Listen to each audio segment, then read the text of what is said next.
Nu ką, 52 žmonės, visai graži kompanija. Nu taip, Ja, labai džiugu, kad tiek daug prisijungia. matosi.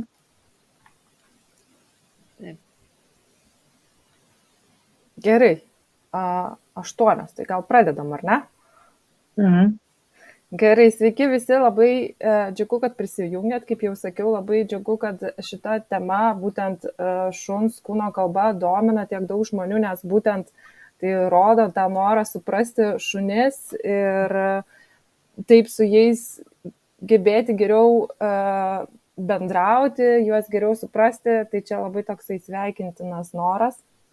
Labai tikimės su Akvilė, kad bus naudingas webinaras.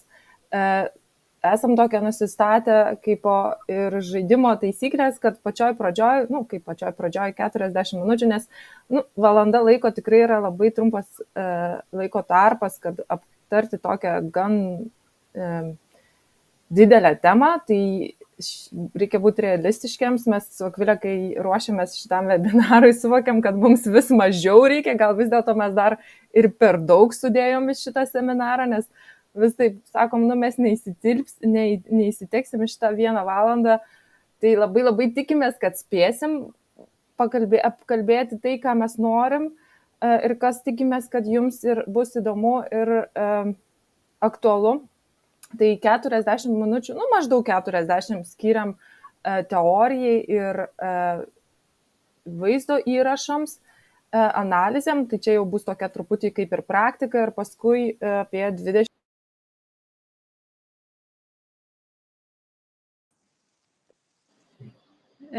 Ramunė, dingai, atsimiutink, prašau.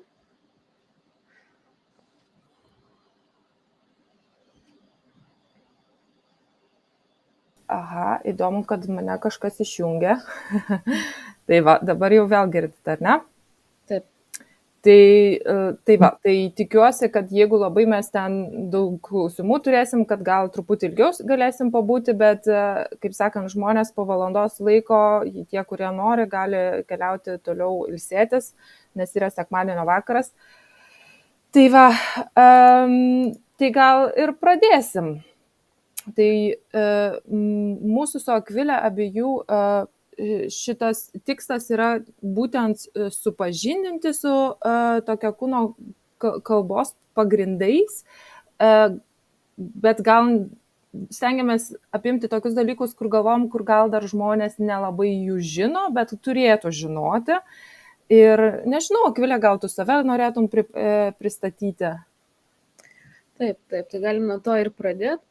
Tai aš save iš tikrųjų pristatau labai paprastai, kaip tiesiog etiško ir holistinio požiūrio į šunų auginimą ir auklėjimą šalininkė.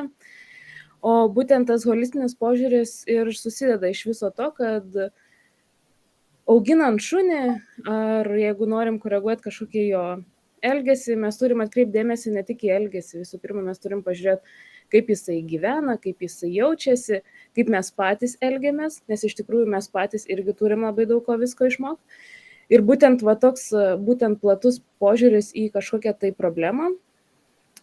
Ir šiaip dar galiu pridėti, kad savo žinias ir kompetencijas keliu ir renku Nordic Education Center for Ethical Dog Training. Jisai yra įkurtas, turi draugas, apie kurią irgi dar šiandien, manau, pakalbėsim, visais atrastais metodais ir teorijom ir praktikom, jos paremta mokymo sistema, būtent apie etišką dresūrą. O aš pati auginu taksą Johnny, jam dabar yra dar tik metukai ir 3 mėnesiai, dar jaunas. Kartais savanoriauju prieglaudose ir taip pat kartais padirbu šunų viešbutį. Ir mes matysim tavo Johnny šiandieną porą kartų, ar ne? Tiek nuotraukose, tiek video. Ačiū, Akvilė. Mano vardas yra Ramunė.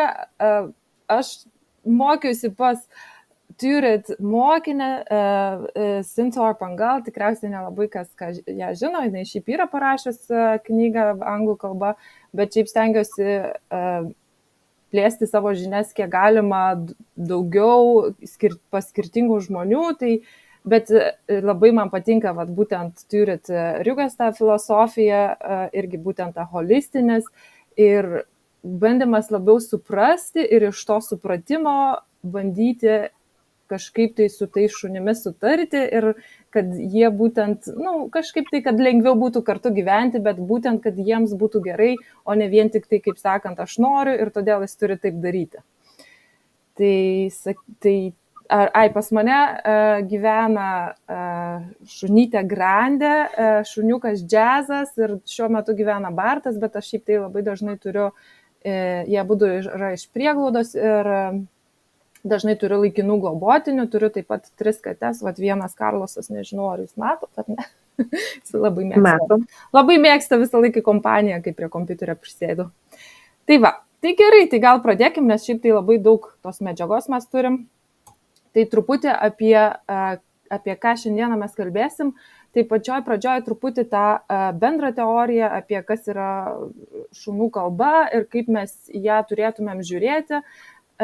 Paskui aptarsim greitai tie skirtingi ženklai, kuriuos mums rodo šunis, jie šiaip tai turi įvairių reikšmių, bet kai jie bendrauja, jie turi irgi kaip ir žmogus, gali pradėti bendrauti ramiai, bet taip pat kelti balsą ir jeigu niekas jo negirdi, gal ir šaukti, tai taip panašiai ir šunis, bet aš čia neišduosiu jau visko, tai aptarsim tas kopečias ir paskui pereisim būtent į konkrečius tos ženklų pavyzdžius ir video analizę, kad galėtumėm palavinti tą būtent observacijos, nežinau, ar čia lietuviškai aš teisingai sakau, bet būtent stebėjimo įgūdžius.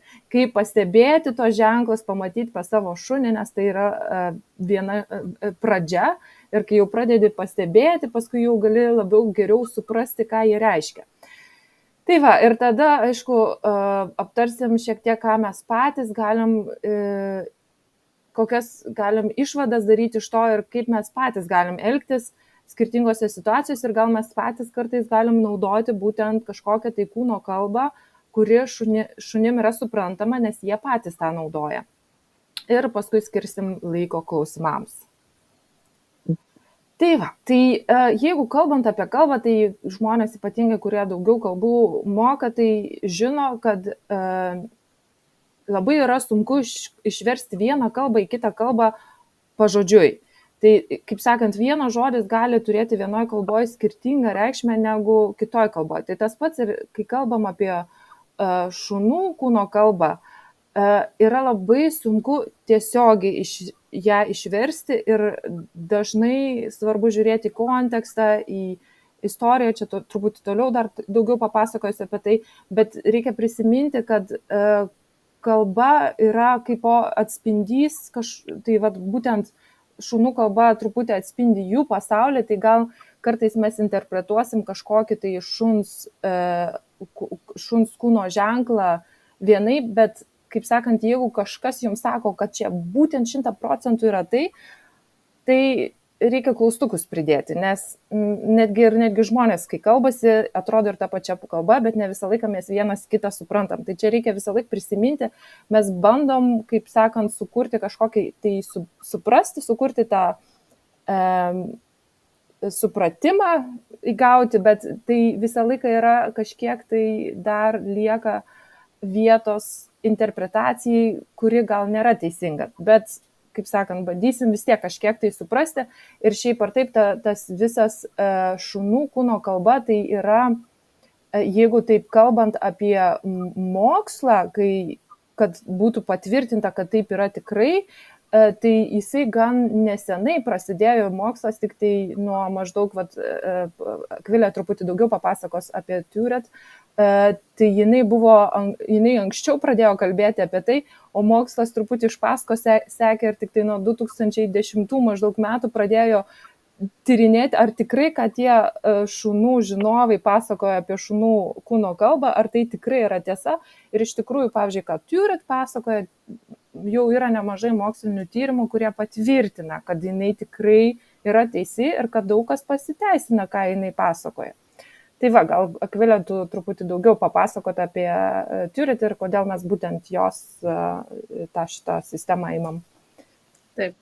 Tai visa pagrindinė informacija, teorija, kurią mes šiandien su Ramūne dalinsimės, tai ir yra paremta Turi Drugas knyga On Talking Terms with Dogs, Calming Signals, ką iš tikrųjų bandant gražiai išversti į lietuvių kalbą sudėtinga, bet galbūt, tarkim, pasikalbėjimas su šunimi ir Calming Signals būtent yra tie raminamieji ženklai, apie kuriuos mes šiandien daug ir kalbėsim. O pati Rugas filosofija, tai jinai yra paremta šunų jausmais, jų neignoravimo ir bendravimu be prievartos. Tai va. Ir savo knygoje ji būtent apie tai ir kalba, kad šunys su mumis bendrauja visą laiką, tiesiog mes jų nesuprantam. Tai kaip ir buvo ir Ramūnės įžanga apie tą skirtingas kalbas, tai jeigu mes norim suprasti savo šunį, išgirsti, ką jisai mums sako, netgi pasikalbėti su juo, tai būtent mums reikia suprasti tuos raminamosius ženklus. O Turit knyga jau šita buvo išleista prieš gerus 30 metų, tai iš tikrųjų... Joj, jinai buvo žymiai anksčiau, negu paskui mokslas, tik tai kažkaip, tai gerai, gal reikia sužinoti, bet... Jo, taip, tai ir laikoma tokia pradininkė būtent tos visos etiškos dresūros ir holistinio požiūrio. Jo, bet tie ženklai, apie kuriuos mes šnekėsim, tai tikrai nėra visi, jų yra žymiai daugiau, mes pasirinkom tokius, kur galvom, kad tikrai dažnai kiekvienas šuo naudoja ir dažniausiai net nepriklauso nuo veislės ir truputį papasakosim, kada būna gal momentai, kada šuo mažiau ar daugiau naudoja ir žinoma, kiekvienas šuo truputį yra skirtingas. Tai va, tai gal prieš, kai pradedant į tos ženklus gilintis, tai visą laiką reikia prisiminti, kalbant ir apie šuns kūno kalbą, čia nuotrauko matot mano sesę su Puga, Puga ieško namų, balta katė, Lolo rado namus, bet pasakosiu apie Lolo truputį. Tai kontekstas yra svarbus ir taip pat individo kalba. Tai šuo kaip ir žmogus, kiekvienas šuo turės truputį savo stilių. Pavyzdžiui, pas mane yra šunys Džiazas ir Grandė ir jie turi abudu skirtingą, jie naudoja tos pačius ženklus, bet Džiazas naudos, pavyzdžiui, žymiai dažniau tokius liktai žaidimą primenančius ženklus, bet iš tikrųjų tai tasai kaip pavyzdžiui žaidimo nusilenkimas, bet jisai naudoja jį ne to, kad aš noriu žaisti, kaip pavyzdžiui bendrauju su kitais šunim arba su žmonėmis, jisai naudoja jį, kai dažniausiai nori kažkokią tai įtampą išsklaidyti, tai čia vat kaip tasai raminamasis ženklas skaitytųsi. Ir jisai dažnai naudoja jo kūno kalba, dažnai primena kažkokį žaidimą, nors iš tikrųjų jisai nenori žaisti. Ir to pasiekmei dauguma šunų galvoja, kad Džiazas yra labai draugiškas ir jie labai greitai galvoja, kad Džiazas yra jų draugas. Kai iš tikrųjų Džiazas truputį kenčia nuo to, nes dažniausiai jisai nenori su jais žaisti ir jisai nori būti paliktas ramybėj, bet kadangi jisai nėra toks griežtas savo ribose ir tą tokią draugišką kūno kalbą demonstruoja, tai tada truputį pats kenčia nuo to, nes kartais kai kurie šunys, kurie nesupranta to labai gerai, jam ant galvos truputį užsilepa. Čia čia dažnai tada aš jau išsiterpiu ir tada matau, kad jau Džiazas, jau viskas jam per daug, tada, kaip sakant, užkertu tam kelią. Bet čia jau seminaro pabaigo truputį apie tai pakalbėsim.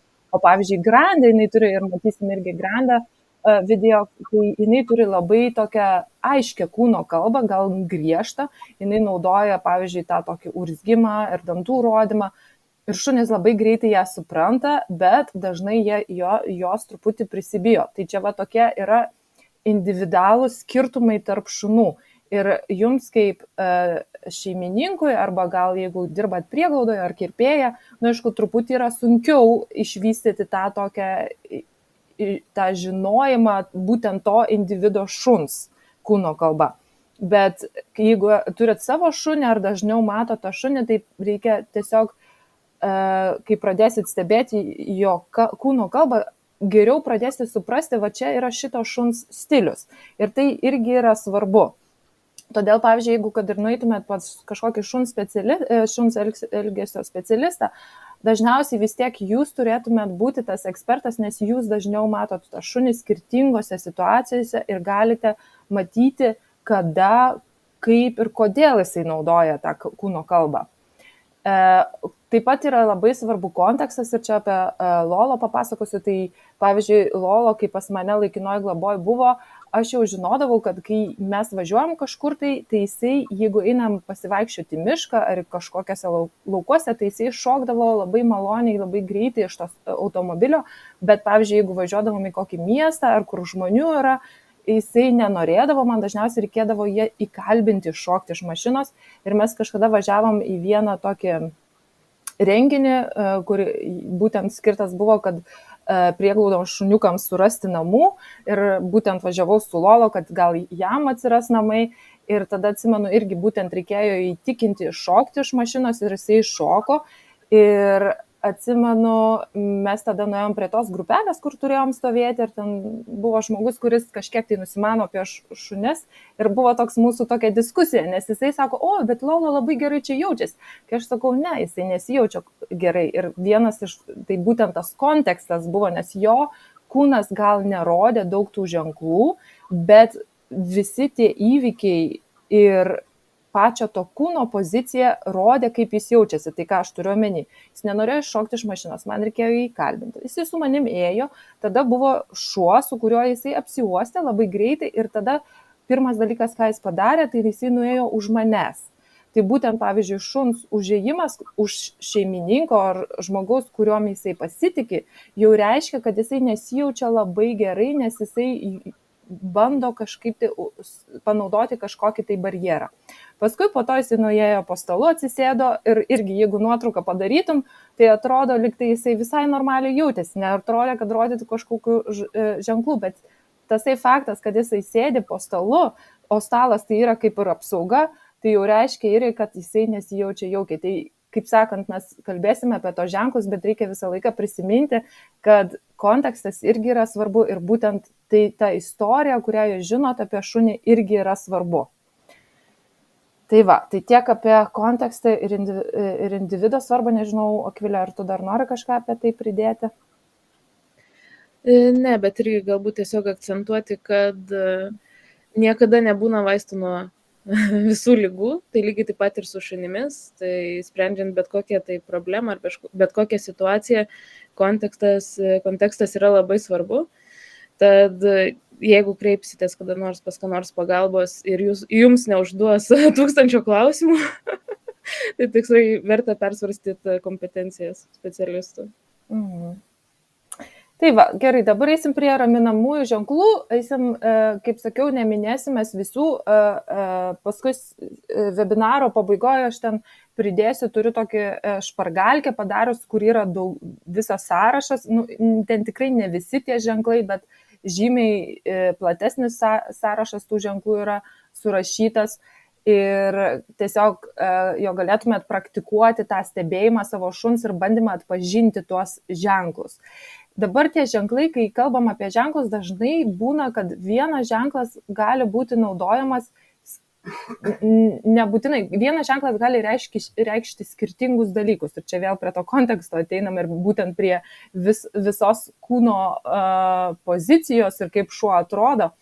Tai irgi reikia, kaip sakant, mes dabar papasakosim, koks ženklas maždaug reiškia, bet irgi tai neturėtų būti 100% dalykas, kaip sakant, visą laiką prisimenam, kad gali būti, pavyzdžiui, lūpų laižymas, gali būti, kad gal šuo valgė ir jisai nusilaižo savo lūpas, nes liko kažkoks maisto likutis, bet kaip matysim vėliau, kad dažnai lūpų laižymas reiškia kažkokį tai stresą šuns. Bet tas pats pasirodo, kad šunis lūpas laižos taip pat, kai jie yra pozityviai susijaudimas. Čia galima sakyti gal todėl, kad burna išdžiūsta ir jiems norisi, tas pats kaip žmogui, gal, bet čia tiesiog prielaida yra. Bet, tai va, tai vienas iš tokių gal dažniausiai pasitaikinčių ženklų ir ką matėm pas Vilmą irgi su pirmu šuniuku Lima, ar ne vardas, nebeatsimenu tiksliai, kur jau iš karto matėsi tasai... Ly, jo, iš karto matėsi akių pusmėnulis. Tai labai dažnai šunis, matysit, tą naudoja ir tai reiškia atitinkamą stresą. Tai reiškia, kad jie nesijaučia labai gerai, tai nėra labai didelis susijaudinimas, bet kai jau matot va, tą tokį pusmėnulį, jau yra ženklas, kad kažkas nelabai patinka tam šuniui. Tas pats žvilgsnis žemyn yra toksai irgi nuolankumas, nenorintis, šiaip ar taip su žvilgsniu yra toks dalykas, kad, mes čia su Akvilė irgi kalbėjom, kad žvilgsnis yra toksai, vienas iš dalykų yra žvilgsnis, jeigu šuo jumis nepasitikė, tai va, būtent jeigu šuo yra nepažįstamas, ar yra kažkoks bailus, tai jam tas žvilgsnis bus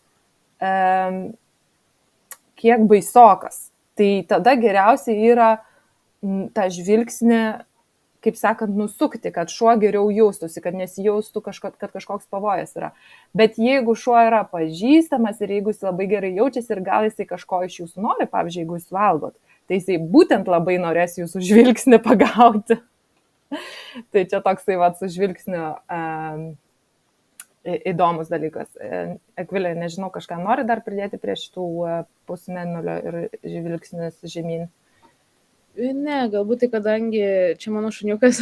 Atsiprašau, pamiršau paminėti, kad čia tavo šuniukas. Galiu papasakot, galbūt kokios čia buvo situacijos. Tai situacijos buvo labai paprastos. Aš tiesiog jį norėjau nufotografuoti gražiai. Ir iš tikrųjų galbūt dabar irgi pradėsit pastebėti, kad kai susipažįstat su raminamaisiais ženklais, tai tikrai labai sunku yra rasti šuns nuotrauką, kuris neparodytų bent vieno raminamojo ženklo. Ir vat, fotografuojant dažniausiai tas ženklas ir būna akies pusmėnulis arba nusisuka. Nes ką mes darom, tai mes tiesiog kažkokį jiem neaišku objektą, dažniausiai telefoną, kišam jiem tiesiai į veidą ir kažkoks tai daikto kišimas tiesiai į nosį gyvūnui asocijuojasi su grėsme ir tai sukelia jiem stresą. Ir tada prasideda visi raminamieji ženklai labai aiškiai matomi. Tai vat, irgi dabar galėsit galbūt pastebėti nuotrauką savo šuniukų ir pažiūrėti, ar randat bent vieną. Jo, nuotraukas irgi labai gerai matosi jo. Dar prisiminiau, kad nepaminėjau, kad mes vadinam raminamieji ženklai ir atstumą kuriantys ženklai, nes mes būtent remiamės Turet ta knyga, bet šiaip tai literatūroje ar kinologų naudojama terminai gali skirtis. Tai čia nėra dar labai, kaip sakant, čia nėra tiksliai žinoma, nes raminamieji ženklai tai reiškia, kad nori arba nuraminti šuo kitą arba save jisai bando nuraminti. Atstumą tai reiškia, tai labai jau aišku, žinoma, kad atstumą kuriantis ženklas, tai reiškia, kad šuo nori sukurti atstumą tarp savęs ir kito šuns arba žmogaus. Bet šiaip tai literatūroje galima rasti ten visokių pavadinimų, tai čia, kaip sakant, mes irgi labai neskirstom labai griežtai, to labiau, kad vienas ženklas, kaip pavyzdžiui, matysim video, kur Grandė rodo dantis, taip, jisai yra atstumą kuriantis ženklas, bet jisai nėra labai agresyvus, tai čia, kaip sakant, galima diskutuoti šito klausimu, ką būtent šitas ženklas reiškia. Tai va, labai dažnas ženklas, ką šunis daro ir kas skaitosi tikriausiai mandagumo ženklas šunyse, tai va, būtent tas žvilgsnio nusukimas, jeigu nepažįstamas šuo, nes žiūrėti tiesiai reiškia kažkokį tai pavojų ar agresiją. Aš tai juokauju visą laiką, kadangi ilgai Olandijai gyvenau, tai kai persikrausčiau atgal į Lietuvą, tai kad lietuviai labai irgi mėgsta nusukinėti žvilgsnį, tai sakau, čia labai panašiai kaip ir šunis iš karto nusukti žvilgsnį, nes jeigu per daug žiūri, tai čia kažkaip tai jau įtartinai žiūri. Tai būtent tas žvilgsnio nusukimas, bet galima didinti, tai ir šunis dažnai tai daro, tai jeigu nejaukiai jaučiasi, jie nusuks galvą, o jeigu dar nori labiau užtvirtinti tą kitam šuniui, žinai, aš nenoriu tau nieko blogo, arba jeigu žmogui nori parodyti, aš tikrai nenoriu tau nieko blogo, tai nusuks ar dalinai su kūnu, ar visiškai nusisuks. Šiaip tai tas visiškai nusisukimas, tai jau reiškia, kad jisai, tas šuo, pasitikė tuo kitu šunimi ar žmogumi, nes, iš dalies nebematai, kas ten vyksta ir jeigu yra pavojus, tai tu norėtum matyti. Bet jo, dažnai šunės tikrai labai dažnai nusukinėja galvas, nenorėdami įžeisti kito ar kažkokį tai konfliktą sukelti. Akvilė, pamiršau paklausti, ar tu norėjai kažką pridėti? Ne, jeigu aš pridėsiu, jeigu turėsiu. Jeigu tu norėsi, gerai, tu pridėsi. Gerai, sekantis tai yra lūpų laižymas, irgi yra labai labai dažnas. Ir šitas tai yra, šiaip tai, pirmoji nuotraukai matom, tai čia jau iš veido šuns matosi, kad jo išraiška, tiek jo ausų būsena nusukta į šonus, tiek tasai toksai akių išraiška rodo, kad jis yra sunerimęs. Tai ir tasai laižymas tikriausiai pas jį jau reiškia nerimą. Tai lūpų laižymas tai dažnai reiškia nerimą, bet tai gali reikšti ir taip pat, kad jisai gal gėrė kažką, tai čia kažką kitą jau reikš, bet gali būti ir pozityviai nusiteikę šuo, irgi gali lūpas šiaip tai laižytis. Bet dažniau matysim, kai jie jaučiasi nejaukiai, kad laižosi lūpos. Ir iš tikrųjų labai labai dažnai matau šunis laižant lūpas, taip pat matysim nuotraukas, kai darom laižosi lūpas, tai čia dažniausiai reiškia, kad jie jaučiasi nejaukiai. Kai kurie žmonės sako, kad skiriasi tarp veislių, aš tai nematau labai, kad ten tarp veislių. Kai kurie sako, kad, pavyzdžiui, juodo kailio šunis labiau naudoja tą lūpų laižymą, bet nežinau, aš tai matau beveik kiekvienam šuniui, pas kiekvieną šunį tą lūpų laižymą. Kitas dalykas irgi yra žiovumimas, irgi labai dažnai matau beveik pas kiekvieną šunį. Tai irgi, tai gali būti nuovargis, bet tas dažnai irgi reiškia bandymą pačiam nusiraminti arba nuraminti tiek kitą šunį arba žmogų.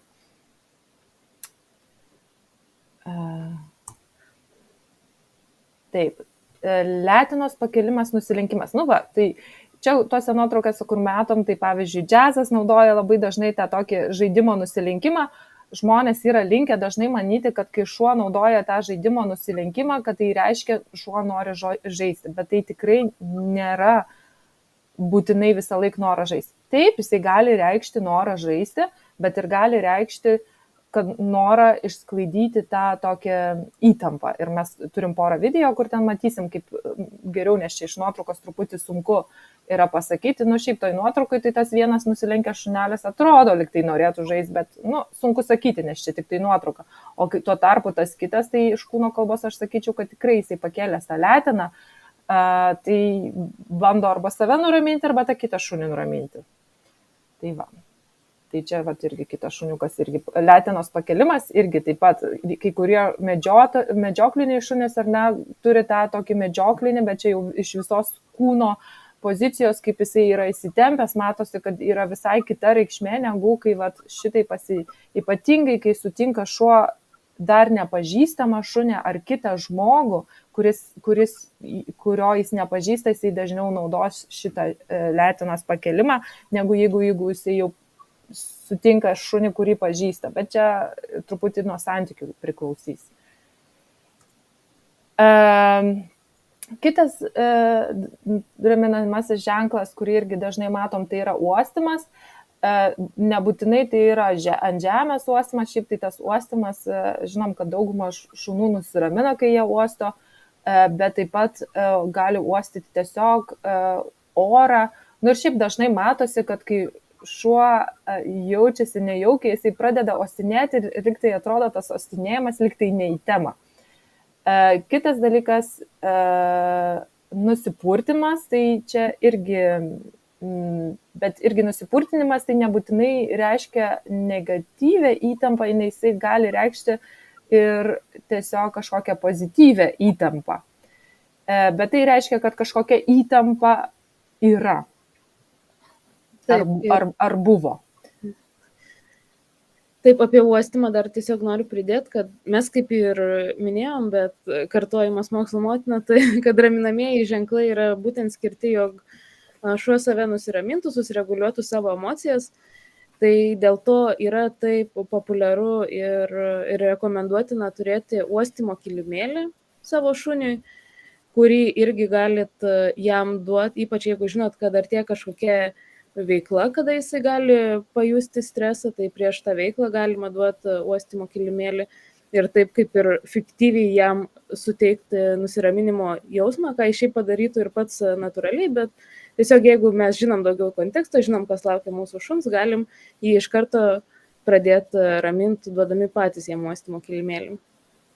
Akvilė, žinai, dar paklausiu tokį klausimą, man įdomu, ką tu atsakysi. Aš buvau tokiam seminare, kur mokė treniruoti šunų vedlius, mokė treniruoti, su pozityviais dresūrą, kad skanuką duodi po nusipurtinimo, kad šuo nusipurto ir tada jau duodi skanuką. Ką tu turi pasakyti apie tai?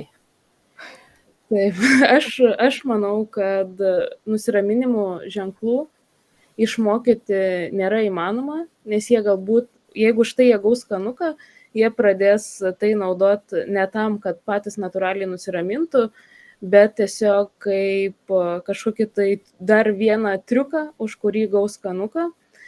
Bet aš manau, kad uostymo ar laižymo kilimėliai yra šiek tiek, jeigu tinkamai naudojami, tai jie yra šiek tiek kitaip, nes nėra taip, kad jis nusipurto, tu duodi skanuką, arba jis trumpai pauostų, tu duodi jam skanuką. O uostymo ir laižymo kilimėliai yra tokia kaip ir dar papildoma pramoga šuniui, kur jis gali išsikrauti protiškai. Tai aš manau, kad raminamųjų ženklų tikrai galbūt nevertėtų mokyti fiktyviai. Reiktų laukti natūraliai. Bet tiesiog uostymo kilimėliai ir laižymo kilimėliai, jie dar tiesiog turi papildomos naudos kaip protinė veikla. Ir tai nėra toks, kad trumpas pauostymas šuniui greitai nusiramint. Tai yra toks ilgesnis užsiėmimas, po kurio jis būtų protiškai pavargęs ir gal netgi iškrautas. Žinai, įdomu, čia kačių gal yra žmonių, kurie irgi turi kačių, tai aš dažniausiai ryte po pasivaikščiojimo sode paberiu skanukų šunim, bet žinai, aš pastebėjau, kad ir katės labai mielai prisijungia. Tai čia gal, žinai, ir katėm iš tikrųjų tasai padeda. Nežinau, jos labai nori irgi dalyvauja šitam uostymo pratime. Gerai, einam iki sekančio. Kiti, man atrodo, čia bus ir paskutiniai pavyzdžiai, kuriuos mes konkrečius naudojam, tai atsisėdimas ir atsigulimas. Tai taip pat būna, kad šunės, jeigu nori nuraminti kitą šunį, gal ir patys save nusiramina, tai jie atsisės arba atsiguls. Tai atsisėdimas yra šiek tiek švelnesnis būdas parodyti, kad viskas yra gerai, nieko aš čia blogo neturiu, tau nenoriu, ir atsigulimas gal jau toksai drąsiškesnis būdas.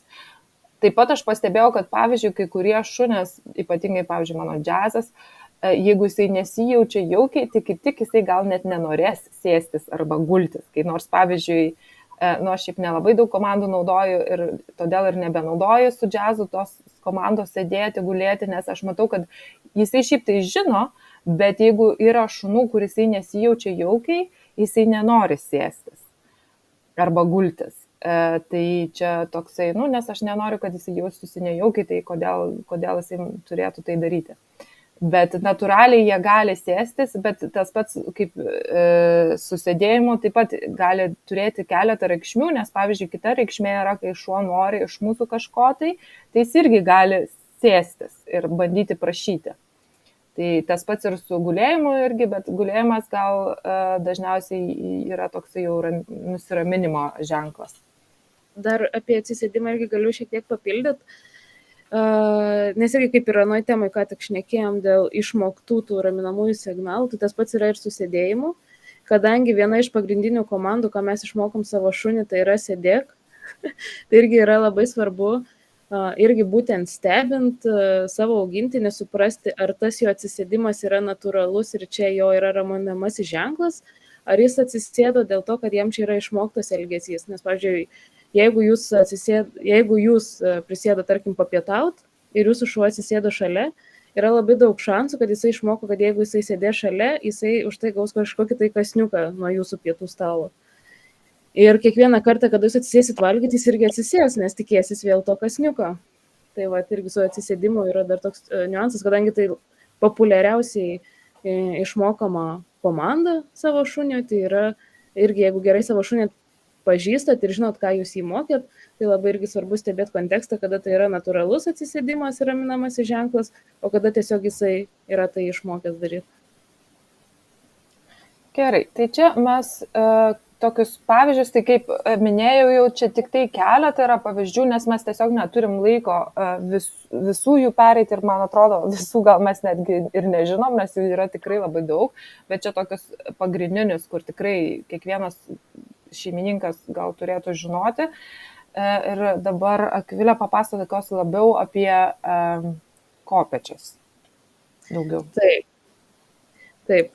Įvairioje literatūrai įvairiai yra vadinamos, tai gali būti kopėčios, gali būti laiptai, kai kurie žmonės gali pridėti žodį agresijos kopėčios ar agresijos laiptai, būtent dėl to, kad visi šie subtilūs šunų rodomi raminamieji ženklai, jie nėra be reikalo, jis taip mus įspėja, kad jis jaučia stresą, kad jam reikia nusiraminti. Ir mūsų kaip jų prižiūrėtojų pareiga ir augintojų ir mylėtojų pareiga yra stebėti šitas situacijas ir neleisti jom eskaluotis, nes iš tikrųjų joks stabilios psichikos šuo nepradės savęs ginti ir raminti nuo kandimo. Dėl to ir vadinam būtent šitą kopėčiom, nes tam, kad šuo pradėtų pulti ar elgtis agresyviai, jo visi kiti signalai turėjo būti ignoruojami, o jeigu, kaip ir minėjau, šuo galbūt labai ilgą laiką jo nieks nesiklausė ir labai ilgą laiką jisai buvo skriaudžiamas ar kitaip su juo buvo neigiamai elgiamasi, tai ir jisai praranda tos savo ženklus raminamosius ir tada gali iš karto eiti į kandimą, bet, kaip ir sakau, čia tiesiog yra padarinys žmogaus elgesio padarinys. Gerai, dar yra pora pavyzdžių, ar ne, tai būna, kai jeigu šuo labai stresuotas, ar ne, tai jisai tada irgi gali labai greitai pereiti į tą tokį labai aiškų signalą, ar ne, kaip kandimą, tai čia pas veterinarus, ar ne, pavyzdžiui, jeigu šuo jaučia kažkokį skausmą, ar ne, pavyzdžiui, prieglaudose, ar ne, jie labiau linkę greičiau eiti tokį tai čia dar su šuns savijauta šiek tiek susiję ir su patirtim. Bet gerai, Akvilė, toliau pasakok. Grįžtam, dabar tada nusileidžiam. Nusileidžiam, aha.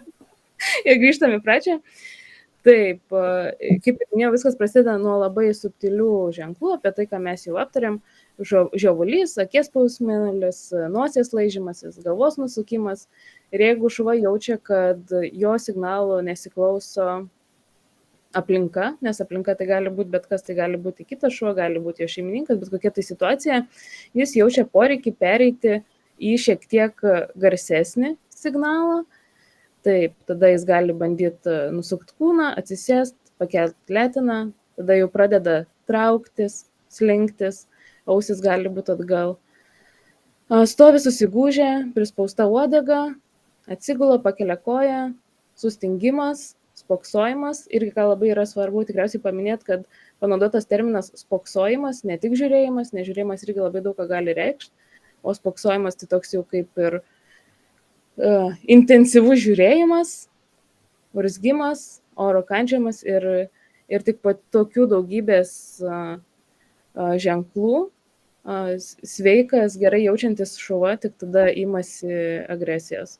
Tai vat, būtent dėl to mums yra labai svarbu gerai suprasti pačius pirmus apatinius laiptelius, juos stebėti ir kada mes juos pamatom, jeigu reikia sureaguoti. Gerai. Tai gerai, tai dabar eisim prie video medžiagos, kur galim iš karto truputį papraktikuoti tai, ką mes išmokom apie tos ženklus ir bandyti pastebėti, ar matom tos ženklus. Tai pirmą video, kur rodysiu, tai čia Grandė ir Čita. Grandė mano šuo, kur sakiau, jinai gan tokius griežtokus ženklus naudoja. Čita buvo laikina globotinė, labai jinai tenai norėjo su Grandė susipažinti. Tai iš pat pradžių parodysiu tą video, tiesiog nieko nekomentuosiu, kad jūs patys pasižiūrėsit, ar jau sugebat kažką atpažinti, o paskui sulėtinsiu video ir truputį daugiau pakomentuosiu, kas ten vyksta.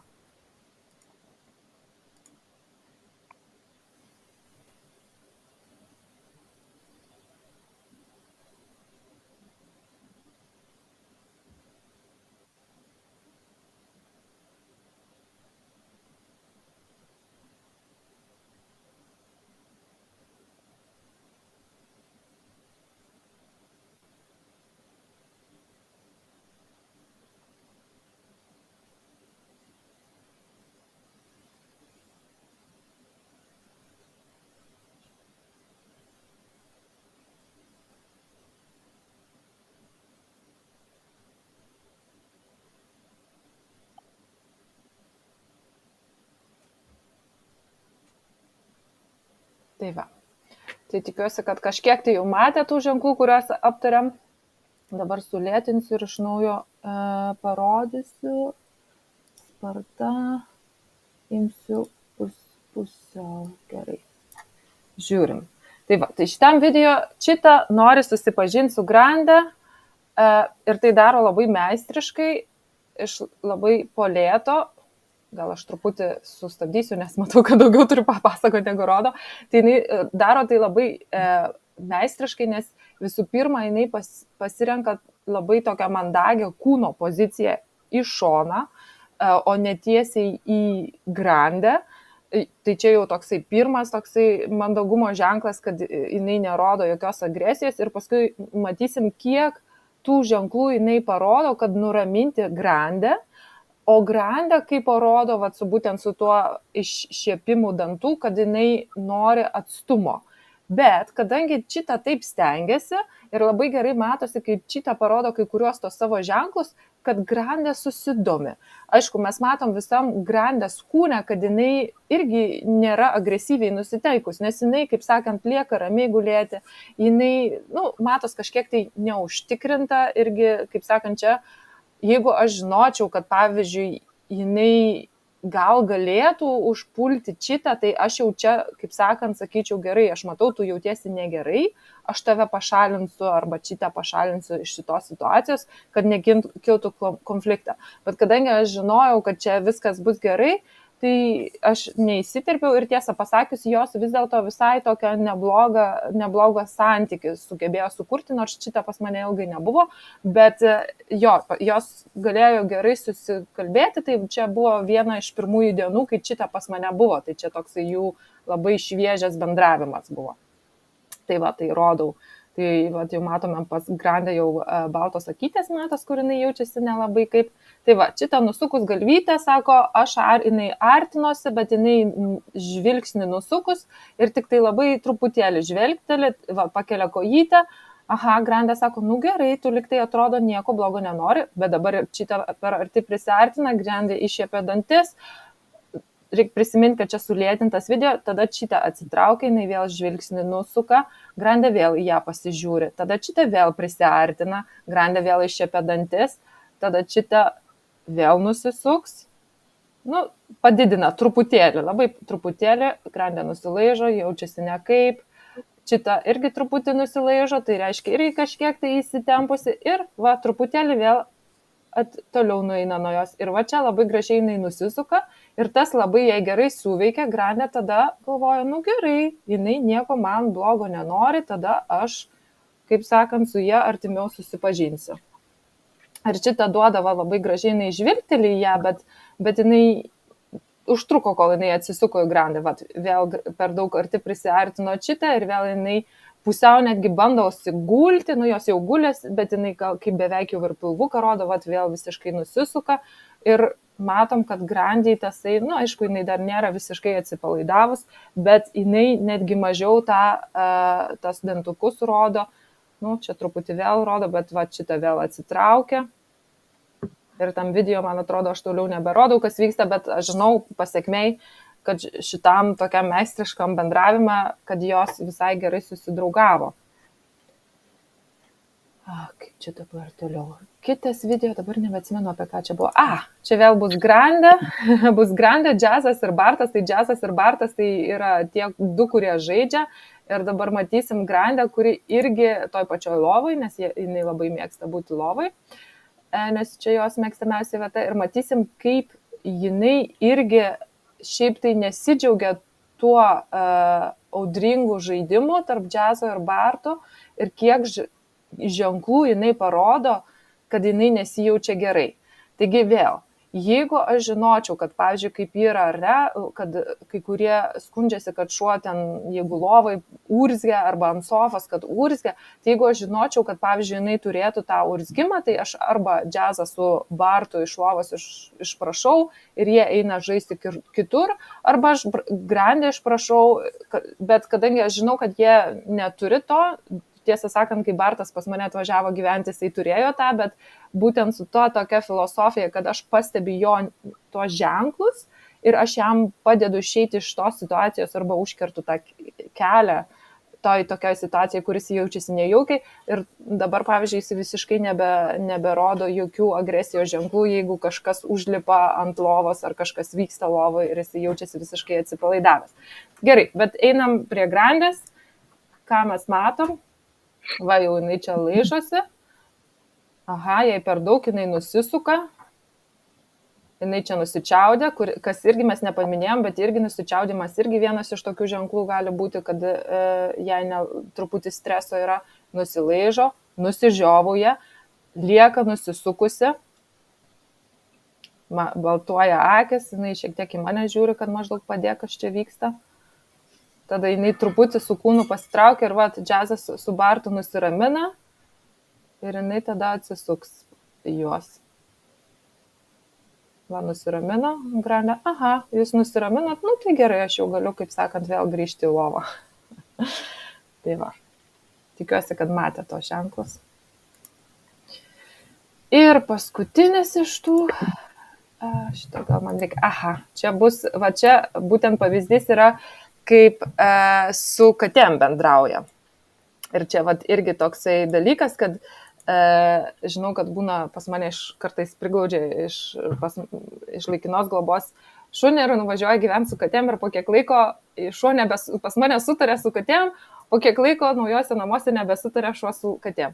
Tai va, būtent tasai pastebėjimas tų ženklų ir padėjimas tam šuniui išeiti iš tos situacijos, ar ten užkirtimas kelio, kad katė nebūtų prie šuns, kai šuo nesijaučia gerai, ar kad būtent padėjimas šuniui jaustis geriau, padeda būtent suformuoti irgi sveikus santykius. Tai čia matysit Smilgutę, kuris sėdė ant laiptų ir pas mus šiaip tai, kad jinai labai mėgsta sėdėti ant laiptų ir dažniausiai šunis nedrįsta lipti tais laiptais.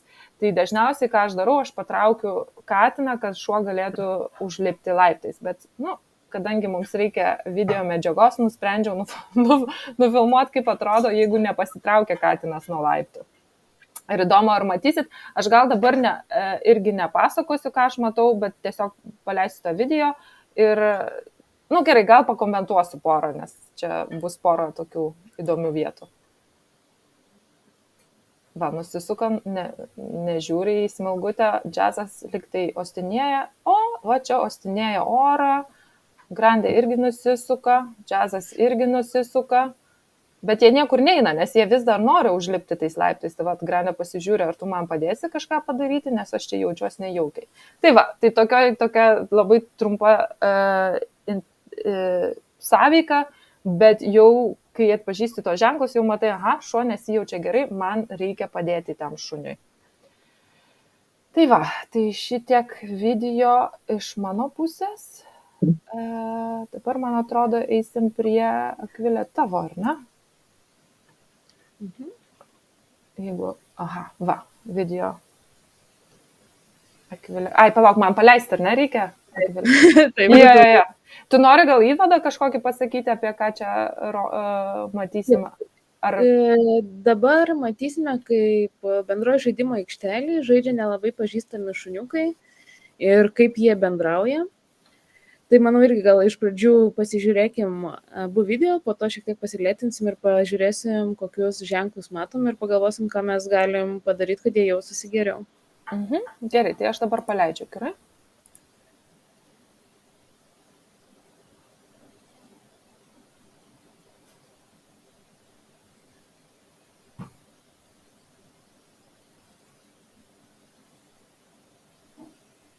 Ir dabar kitą rodyti, ar ne? Taip. Tai yra labai panašus tematiškai.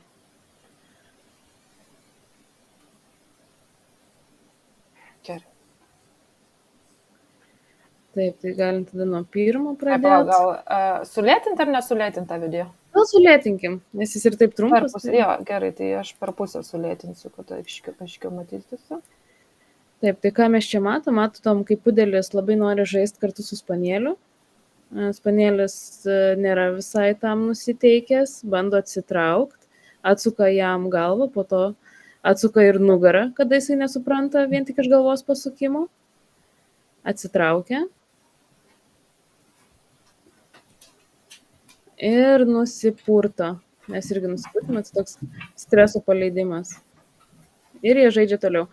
Tai iš tikrųjų, jeigu, kaip ir šituo atveju, pudeliukas nebuvo labai mandagus, bet jis iš tiesų į tuos spanielio ženklus reagavo, tai jeigu tai aukščiau nesieskaluoja pati situacija, tai kaip ir galima nesikišti, bet jeigu matom, kad toks šuniukas terrorizuoja jūsų šunį ir nesiklauso jo rodomų raminamųjų ženklų, tai mes tikrai, kad išvengtume nelaimų, kad šuniukui nereikėtų lipti kopėčiam, kurias aptariam, tai iš tikrųjų galim įsikišti ir priklausomai nuo situacijos arba pašnekėti su pudelio savininku, arba savo šuniuką išsivesti iš aikštelės ir palaukti, kol bus draugai, kurie jam patiks, nes šunys kaip ir žmonės, su vienais nori žaisti, su kitais nenori žaisti.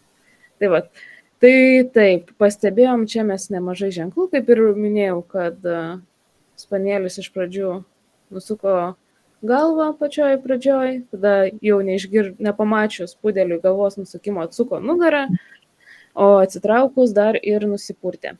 Gerai, tada galim kitą pažiūrėti. Galiu gal aš pridurti, man žinai, kodėl šitas video tavo labai patiko, nes čia vat būtent kaip ir džiazo kūno kalba buvo to spanielio tokia, žmogus gali pagalvoti, kad jisai draugiškai nusiteikęs, nes jisai ir yra gan draugiškai nusiteikęs, nes jisai visgina uodegą, šiaip jo kūno kalba yra gan draugiška, bet kai žinai, kad nusukimas galvos reiškia vengimą, kūno nusukimas reiškia vengimą ir kad jisai paskui nusipurto, tai visa šita seka rodo, kad jisai nenorėjo su tuo pudeliuku žaisti. Tai va čia gal man dėl to tas video tavo labai patiko, kad taip, nes gali būti atrodo klaidinančiai, nes aš tikiu, kad žmonės gali pagalvoti, kad tasai spanielis vis dėlto norėjo žaisti, nes jis netrodė agresyviai, bet jeigu supranti tos ženklus, tai supranti, kad jis nenorėjo žaisti, bet nenorėjo būti ir agresyvus. Taip. Palauk, tai aš šitą gal irgi sulėtinsiu. Taip, irgi matom pudeliuką, kuris kviečia Džekutį žaist, bet Džekutis dar nesijaučia jaukiai pačioje visoje šitoje situacijoje, rodo akių pusmenalius, vienu momentu netgi sustingsta ir tada atsitraukia. Tik irgi dabar šiek tiek lagino, tai ne visai matosi tas sustingimas. Tai dar kartą, ne? Mhm. Į tą sustingimą pažiūrėti. Aha, pusė, palauk. Arba dėl to, kad susilėtų. Gal susilėtinus nelabai matosi kartais, žinai, tas tai. Va čia sustingimas, jo, ir jisai pasuka galvą ir nueina. Jo, nes man atrodo, mes neminėjom sustingimo ir lėtinimo, bet čia irgi yra ženklai, lėtinimas yra šiek tiek mažiau išreikštas ženklas raminamasis, sustingimas yra šiek tiek daugiau, bet dar skirtumas yra, nes gali būti ir toksai jau gan, čia sakykime, labiau agresyviai nusiteikus, kai jau labai labai sustingęs ir žvilgsnis įbestas, ar kaip čia pavadinti, nežinau, ar įbestas labai toksai griežtas. Bet šiaip tai jo lėtinimas ir sustingimas irgi yra ženklai. Dabar mes jau eisim labiau, ar sakai, Akvilė, iš pradžio pažiūrim, o paskui pašnekam? Gal iš pradžių pažiūrim. Gerai, tai tu nori kažką pasakyti apie šitą video? Taip, tai dabar video, kurį matysime, tai šuniukui yra atliekama higienos procedūra, valomos akytės ir yra tokios procedūros, kurias reikia padaryti, patinka šuniukui ar ne, būtent dėl jo paties sveikatos, dėl jo paties gerovės. Tai vat galim pažiūrėti, kaip jis jaučias.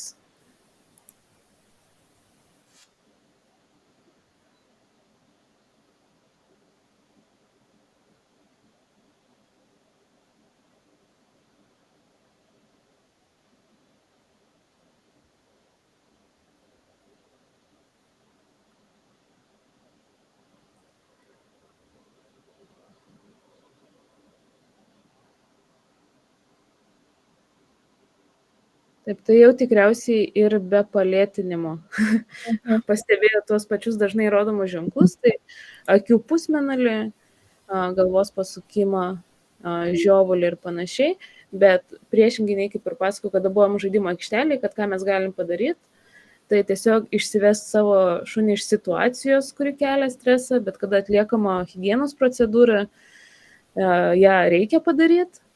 Bet ką mes galim padaryti, tai stengtis aplink šunį judėti taip, kad jam sukeltume kuo mažiau streso.